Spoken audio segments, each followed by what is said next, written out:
Jika Anda melintasi jalan tol Semarang ABC atau jalan tol dalam kota, tepatnya antara interchange atau simpang susun Krapyak dan Jatingaleh, akan melihat kapal pesiar besar yang ada di sisi selatan jalan tol. Kapal pesiar yang berada di atas bukit tersebut bukan karena terdampar setelah terkena banjir bandang seperti halnya Bahtera Nabi Nuh. Bahtera yang memiliki model bak kapal pesiar, cruise ship, Paul Gauguin tersebut merupakan bangunan masjid. Berdiri di Kompleks Politeknik Bumi Akpelni, Jalan Pawiatan Luhur, Bendan Duwur, Gajah Mungkur, Kota Semarang. Tujuan awal pembangunan masjid kapal tersebut untuk tempat ibadah warga Politeknik Bumi Akpelni. Namun, berjalannya waktu, dibuka untuk destinasi wisata umum. Sempat tutup pada 2020 karena pandemi, bangunan kapal yang dinamakan Masjid Hasunarto ini baru dibuka kembali pada pekan ini.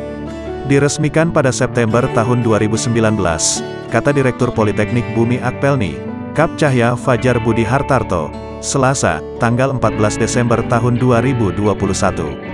Donatur terbesar pembangunan masjid kapal tersebut yakni Sunarto, alumnus Politeknik Bumi Akpelni yang juga Dewan Pembina Yayasan Perguruan Tinggi Vokasi tersebut. Namanya pun dijadikan nama masjid kapal tersebut. Pembangunan masjid menelan biaya 10,9 miliar rupiah. Dibangun selama 13 bulan. Terdiri dari 4 lantai. Lantai 1 hingga 3 untuk salat, sedangkan lantai keempat untuk proses pembelajaran keagamaan. Di lantai 4 ada anjungan untuk proses pembelajaran di sana. Bentuknya persis seperti kapal pesiar Paul Gauguin, terang cahaya fajar. Bangunan setinggi 21 meter dan menghadap ke barat tersebut mampu menampung 1.100 jemaah.